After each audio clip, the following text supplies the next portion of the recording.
Nampaknya indeks harga saham gabungan terpantau cukup tertekan begitu ya, seringkali berada di zona koreksi, padahal kita tahu beberapa waktu terakhir ini justru indeks harga saham gabungan menguat cukup signifikan. Saat ini kita lihat level psikologisnya saja sudah menjauh dari 7.700 Ya, atau mundur begitu ya ke bawah menjadi 7.600-an. Kalau Anda lihat secara sentimen, apa yang tentunya menjadi pemberat dalam penekan di indeks harga saham gabungan setengah hari perdagangan ini, Mas Robertus?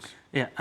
Pertama saya rasa karena aksi profit taking masih terus berlanjut setelah melihat ISG kenaikannya signifikan ya. Kalau kita tarik dari bulan Agustus kenaikannya sudah di atas 10%. Jadi sebenarnya wajar kemudian adanya koreksi. Namun balik lagi kalau kita melihat fundamentalnya juga sebenarnya masih cukup baik. Jadi koreksi ini sebenarnya bisa dikatakan wajar dan bahkan untuk beberapa saham mungkin bisa dilihat sebuah peluang karena tentu saja akan berpengaruh terhadap valuasinya yang semakin relatif lebih murah.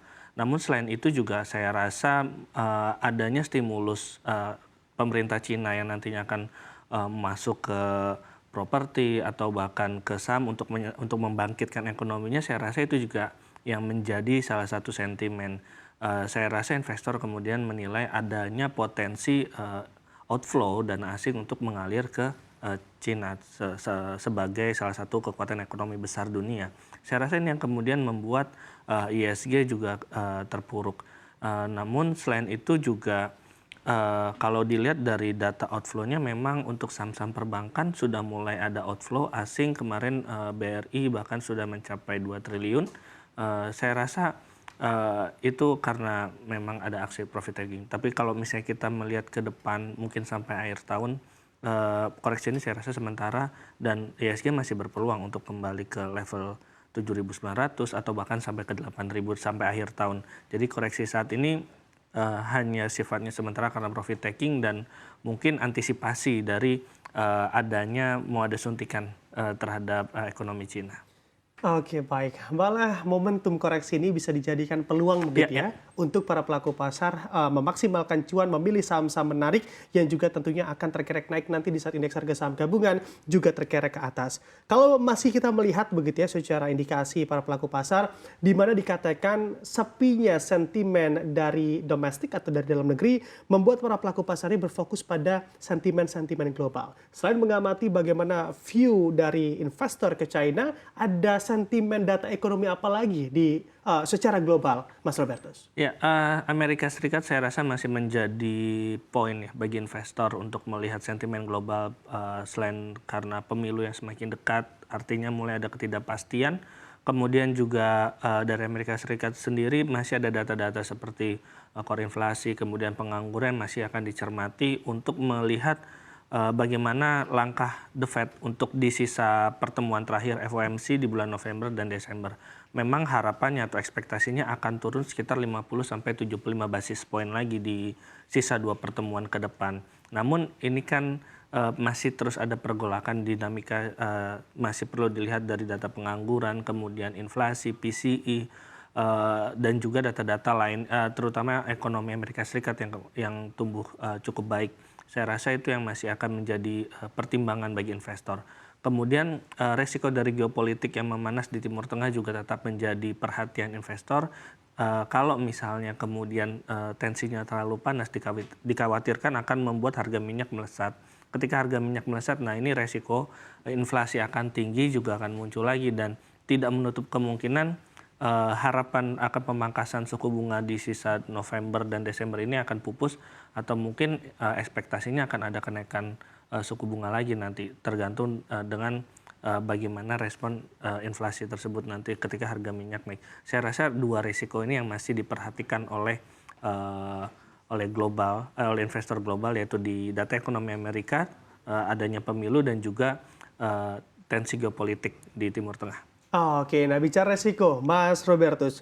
Menarik ini kita lihat stimulus yang juga dikeluarkan oleh Ya. pemerintah China. Apakah hal ini juga seraya membuat bagaimana capital yang ada di negara kita ini juga terbang ke China nantinya? Dikhawatirkan seperti itu. Tapi kalau kita lihat lebih dalam lagi, sebenarnya ada keuntungan bagi Indonesia, di mana China ini kan mitra dagang Indonesia. Jadi ketika ekonomi China ini pun menguat, ada harapan perdagangan kita juga akan semakin bagus datanya. Dan ini tentu saja menguatkan fundamental ekonomi di Indonesia sendiri, baik itu akan mendatangkan devisa, sehingga cadef kita juga akan meningkat, kemudian nilai ekspor kita pun akan meningkat, dan ini akan membuat pertumbuhan ekonomi Indonesia juga mungkin akan tumbuh di atas 5% sebenarnya.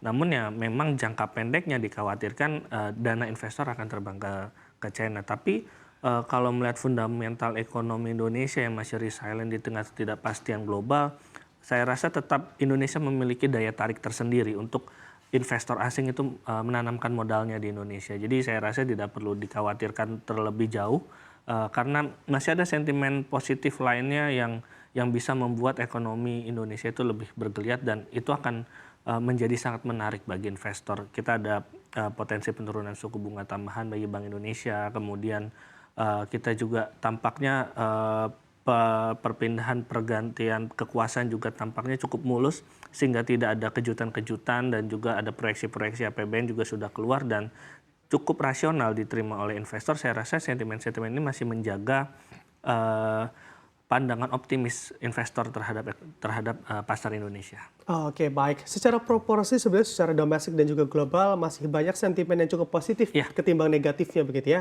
Bahkan kalau kita lihat narasi para pelaku pasar memproyeksikan bahwa level indeks harga saham gabungan bisa saja mencapai 8.000 begitu ya hingga akhir tahun 2024 nanti. Distorsi apa yang kiranya juga bisa saja menggagalkan kinerja baik begitu, kinerja apik indeks harga saham gabungan untuk menutup 2024 di level 8.000? Saya kira pertumbuhan ekonomi Indonesia yang mungkin bisa menjadi distorsi, karena memang kalau kita melihat struktur PDB kita, pertumbuhan kita itu didominasi oleh konsumsi masyarakat Indonesia. Sedangkan di kuartal 2 sampai kuartal 3 ini isu yang cukup nyaring terdengar adalah mulai ada penurunan kelas dari kelas menengah menuju kelas bawah. Ketika ini dan juga PMI manufaktur kita yang berada di zona kontraksi yang sudah cukup dan serta juga deflasi. Dikhawatirkan ini akan membuat ekonomi Indonesia di 2024 itu tidak menyentuh 5% seperti apa yang diproyeksikan di awal tahun. Mungkin bisa menyentuh di angka 4,9 atau mungkin di bawahnya. Kalau misalnya ini terjadi, saya rasa bisa dilihat nanti di kuartal 3 sebagai gambaran untuk sampai akhir tahun 2024. Kalau misalnya ekonomi Indonesia di kuartal 3 tumbuh di bawah 5%, saya rasa itu bisa menjadi alarm buat IHSG dan juga menjadi distorsi. Dan juga kejutan dari The Fed misalnya, karena ekonomi Amerika Serikat juga tumbuhnya positif, kemudian dikhawatirkan The Fed masih akan hati-hati dalam menurunkan suku bunganya. Tidak seperti bulan September, mungkin di November 25 basis point, atau bahkan 25 di November tidak menurunkan suku bunga sama sekali, atau tetap ini akan membuat IHSG akan mendapatkan sentimen cukup negatif. Saya rasa dua hal ini yang bisa mendistorsi IHSG untuk mencapai ke level 8.000 sampai akhir tahun. Oke, targetnya di 8.000. Andai memang terdistorsi dengan sentimen-sentimen negatif yang ada, akan finish di berapa proyeksinya, Mas Robertus? Saya rasa akan berada di level 7.700 sampai 7.800. Artinya di posisi sekarang mungkin IHSG akan bergerak sideways. Dan juga emiten-emiten lain mungkin juga akan pergolakannya tidak akan terlalu tinggi. Saya rasa itu target yang cukup bisa disentuh oleh IHSG ketika ada distorsi itu terjadi.